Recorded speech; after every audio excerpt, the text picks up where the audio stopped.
សួស្តីអ្នកនរគ្នាខ្ញុំបាទសុកហេងសំឡេងស៊ីនថ្ងៃនេះខ្ញុំមានសាច់រឿងមួយយកមកសម្រាប់ជូនអ្នកទាំងអស់គ្នាដែលសាច់រឿងនោះក៏មានចំណងជើងថាកាឆាដូច្នេះកុំឲ្យខាតពេលយូរយើងទៅទស្សនារឿងនេះទាំងអស់គ្នាចាប់ផ្ដើមសាច់រឿងដំបូងគឺបានបង្ហាញឲ្យយើងដឹងថាតំបន់នេះកាលពីដើមឡើយគឺជាលំហប៉ុន្តែក្នុងកំឡុងពេលមួយព្រះនៃពន្លឺបានមកដល់ហើយក៏បានបង្កើតនៅភពនិងជីវិតមនុស្សសត្វនៅលើភពមួយនេះដែលពេលនោះហើយគឺជាពេលដែលពួកយំបោទាំង9បានកកើតឡើងដែលមានដូចជាពួកយំបោអ្នកក្រាចពួកយំបោអែលពួកយំបោអូនីពួកយំបោមនុស្សទើពួកយំបោបេសាយពួកយំបោ Dark Elf ពួកយំបោ Center ពួកយំបោមនុស្សកាសាទនៅចុងក្រោយគេបង្អស់នោះគឺជាពួកយំបោរបស់មនុស្សយើងបើយើងក្រឡេកទៅមើលក្មេងប្រុសម្នាក់មានឈ្មោះថាឡាយគេគឺមានអាយុត្រឹមតែ12ឆ្នាំប៉ុណ្ណោះតែគេគឺពិតជាមានចិត្តក្លាហានខ្លាំងមែនទែនដែលបានចាក់ចែងពីគ្រួសាររបស់គេទៅរកការងារធ្វើក៏ដូចជាធ្វើជាអ្នកផ្សងព្រេងនៅក្នុងកំឡុងពេលធ្វើដំណើរនោះឡាយគឺត្រូវបានពួកយំបោផ្សេងទៀតមើលងាយដែលពេលនោះហើយគឺបានបង្ហាញឲ្យយើងដឹងថាពួកយំបោផ្សេងទៀតគឺពិតជាមើលងាយមនុស្សយើងខ្លាំងមែនទែនដោយពួកគេគឺគិតថាពួកយំបោរបស់មនុស្សយើងនេះគឺជាពួកយំបោមួយដែលគ្មានសមត្ថភាពនោះឡើយនៅក្នុងកំឡុងពេលនោះឡាយក៏បានធ្វើដំណើរទៅដល់គេអ្នកផ្សងព្រេងហើយអ្នកទទួលភ្ញៀវក៏បានសូរពីឈ្មោះក៏ដូចជាចំណេញរបស់ឡាយហើយឡាយក៏បានបង្ហាញថាចំណេញរបស់គេគឺជាចំណេញកាឆាដែលអាចបង្កើតនៅសន្លឹក B និងអាចបង្កើតនៅវត្ថុផ្សេងៗបានប៉ុន្តែក្នុងកំឡុងពេលនោះគឺពិតជាសយខ្លាំងមែនទែនដោយរបស់ដែលឡាយបង្កើតបាននេះគឺសុទ្ធតែរបស់អបប្រយោជន៍ដែលមានដូចជាប៉មស្អុយនិងសមវីជាដើមតែទោះជាយ៉ាងណាក៏ដោយក៏អ្នកទទួលភ្ញៀវនៅតែឲ្យការឲ្យឡាយធ្វើជាអ្នកផ្សងព្រេងដដែលហើយក៏បានបង្ហាញប្រាប់ឡាយថាឲ្យរើសការងារមួយណាក៏បានដែរនៅខាងក្រៅនោះឡាយគ្រាន់តែឃើញការងារទាំងអស់នោះហើយគឺថាដាច់ចង្កេះយកតែម្ដងដោយសារតែការងារទាំងអស់នោះគឺមានចំណាត់ថ្នាក់រហូតដល់ S rank ឯណោះចំណែកឯឡាយរបស់យើងវិញគឺថានៅកម្រិតទាបនៅឡើយនោះទេតែទោះជាយ៉ាងណាក៏ដោយក៏អ្នកទទួលភ្ញៀវបានណែនាំឡាយឲ្យទៅធ្វើការងារមួយចំនួនដែលងាយស្រួលដូចជាការលើកអុសឬក៏ការជីករ៉ែជាដើមទោះជាយ៉ាងនេះក៏ដោយក៏ការងារទាំងអស់នោះនៅតែលំបាកសម្រាប់ឡាយយើងដដែលព្រោះថាឡាយរបស់យើងគឺត្រឹមតែជាក្មេងអាយុ12ឆ្នាំប៉ុណ្ណោះហើយការងារទាំងអស់នោះគឺសុទ្ធតែជាការងារធ្ងន់ធ្ងរសម្រាប់មនុស្សចាស់ទោះជាយ៉ាងនេះក៏ដោយក៏ឡាយនៅតែធ្វើវាហើយទទួលបានលុយយ៉ាងច្រើននៅកំឡុងពេលធ្វើដំណើរមកវិញនោះឡាយគឺពិតជាសប្បាយចិត្តខ្លាំងមែនទែនដោយសារតែគេគឺបានរកលុយបានយ៉ាងច្រើនប៉ុន្តែក្នុងកំឡុងពេលនោះត្រូវបានដំបងមនុស្សកាត់សត្វមួយចំនួនមកប្លន់លុយរបស់គេហើយថែមទាំងវាយគេថែមទៀតដល់ពេលនោះហើយគឺឡាយរបស់យើងមានការបាក់ទឹកចិត្តយ៉ាងខ្លាំងប៉ុន្តែក្នុងកំឡុងពេលនោះគឺមានដៃរបស់នារីអែលម្នាក់ឈោងមកយកឡាយឡើងដែលពេលនោះហើយគឺឡាយគ្រាន់តែឃើញនាងភ្លាមគឺថាពិតជាផិតភ័យខ្លាំងមែនទែនដោយសារតែពួកយំបោផ្សេងៗគឺតែងតែមើលងាយគេប៉ុន្តែក្នុងកំឡុងពេលនោះនារីអែលនោះគឺបាននិយាយទៅកាន់ឡាយថានាងគឺមិនធ្វើឲ្យឡាយគឺបានឈឺចាប់អ្វីនោះឡើយហើយនាងក៏បានអោបឡាយមួយទំហឹងក្មេងស្ទាវតែបន្ទាប់ពីស្រស់ស្រួលគ្នាហើយអបច្ចចកនេះវាក៏បាននិយាយទៅកាន់ឡាយថាក្រុមអ្នកផ្សងព្រេងរបស់គេនេះគឺជាក្រុមដែលបង្កើតឡើងដោយព្រះពន្លឺផ្ទាល់និងជាក្រុមមួយដែលតំណាងឲ្យពួកយំបោទាំង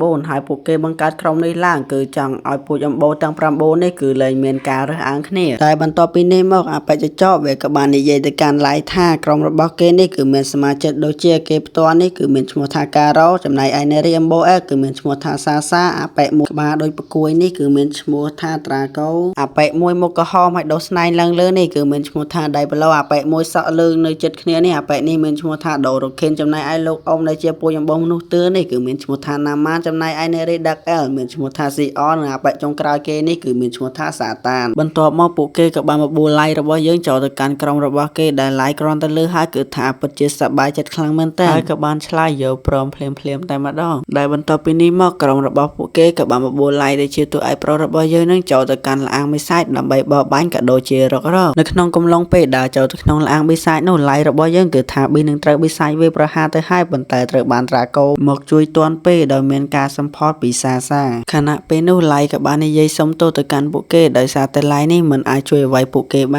នប៉ុន្តែពួកគេនោះមិនយកទោសពីឡាយថែមទាំងលើកទឹកចិត្តឡាយថែមទៀតបន្ទាប់ពីនេះមកឡាយក៏ដូចជាក្រុមរបស់គេបានធ្វើដំណើរតទៅមុខទៀតនៅពេលដែលធ្វើដំណើរទៅដល់កន្លែងមួយស្រាប់តែក្រុមរបស់គេម្នាក់នេះនាំគ្នាសម្លក់មើលមុខគេគឺដូចជាចង់ស៊ីសាច់ហត់ឈាមតាំងពីជាតិណាមកហើយអញ្ចឹងហើយខណៈពេលនោះពួកគេក៏បានបញ្ចេញអារម្មណ៍ស៊ីនរបស់ពួកគេមកថាពួកគេនេះគឺពិតជាស្អប់និងមិនចូលចិត្តឡាយរបស់យើងនោះទេពេលនោះឡាយរបស់យើងក៏បានសួរបញ្ជាក់ហើយពួកគេក៏បានប្រាប់ទៅកាន់ឡាយវិញថាពួកគេធ្វើរដងនេះគឺគ្រាន់តែប្រេងឡាយប៉ុណ្ណោះក៏ដូចជាចង់លេងសើចជាមួយឡាយរបស់យើងប៉ុណ្ណោះបន្ទាប់ពីនិយាយរួចអបច្ចចកវាក៏បានលូតមកវេប្រហារឡាយដែលធ្វើឲ្យឡាយរបស់យើងនេះគឺមានរបួសហើយបន្ទាប់មកឡាយរបស់យើងគឺខំរត់គេចពីពួកគេខ្លាំងមែនតើប៉ុន្តែខណៈពេលនោះសាក៏បានទាញព្រួញរបស់គេបាញ់ឡាយចំជើងមួយគ្រាប់ដែលធ្វើឡាយមានការឈឺចុកចាប់យ៉ាងខ្លាំងហើយខណៈពេលដែលពួកគេមកដល់នោះពួកគេក៏បាននិយាយគ្នាតាក់ទងនឹងឡាយតែថ្នាក់លើរបស់គេ នេះគឺសង្ស័យថាអ្នកដែលមានជំនាញកាយឆានេះគឺ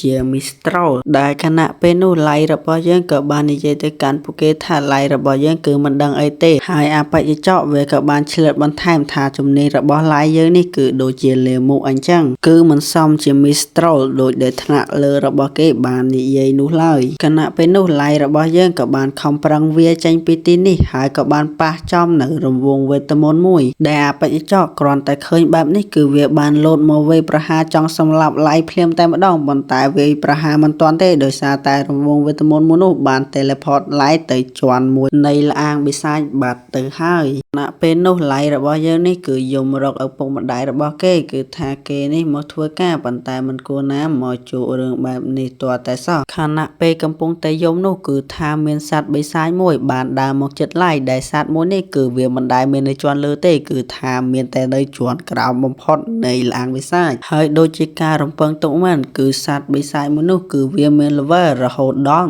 1000 គ្រាន់តែឃើញបិសាចនោះហើយឡៃរបស់យើងគឺថាសោផ្នែកតែម្ដងដែលពេលនោះហើយធ្វើឲ្យឡៃរបស់យើងបានដឹងថាគេគឺបាន teleport មកជាន់ក្រោមបំផុតនៃល្អាងបិសាចនៅក្នុងកំឡុងពេលនេះឡៃរបស់យើងក៏បានប្រើជំនាញការឆារបស់គេជាលើកចុងក្រោយប៉ុន្តែខណៈពេលនេះគឺថាឡៃរបស់យើងបានជប់ចេញនៅសន្លឹកកាតមួយដែលជានារីម្នាក់ខណៈពេលដែលចេញពីកាតមិនទាន់បានស្រួលប៊ូផងនារីម្នាក់នោះនាងក៏បាននិយាយថាអ្នកណាក៏ដោយឲ្យតែហ៊ានប៉ះលោកម្ចាស់របស់នាងគឺនាងនឹងសម្លាប់ទាំងអស់បន្ទាប់ពីនិយាយរួចនាងក៏បានប្រើសមត្ថភាពរបស់នាងដាក់បិសាចនោះត្រឹមតែមួយក្បាច់ប៉ុណ្ណោះក៏បានធ្វើគេនេះគឺដាច់ខ្លួនជាកង់បាត់ទៅហើយនាងដាក់បិសាចនោះត្រឹមតែមួយដៃទៀតប៉ុណ្ណោះគឺថាវាគឺបានបាត់ចេញពីមុខឡៃរបស់យើងទៀតផងដែលបន្ទាប់ពីចាត់ការបិសាចមួយនោះហើយនាងក៏បានដើរសម្ដៅមករកឡៃហើយក៏បានលុតជង្គង់នៅចំពោះមុខឡៃរបស់យើងហើយថែមទាំងព្យាបាលមុខរបួសរបស់ឡៃថែមទៀតផងដែលបន្ទាប់ពីព្យាបាលឡៃរបស់យើងហើយនារីម្នាក់នោះក៏បានសួរទៅកាន់ឡៃរបស់យើងថាឡៃរបស់យើងនេះគឺមានឈ្មោះអ្វីហើយឡៃរបស់យើងក៏បានឆ្លើយទៅកាន់នាងវិញថាឡៃរបស់យើងនេះគឺមានឈ្មោះថា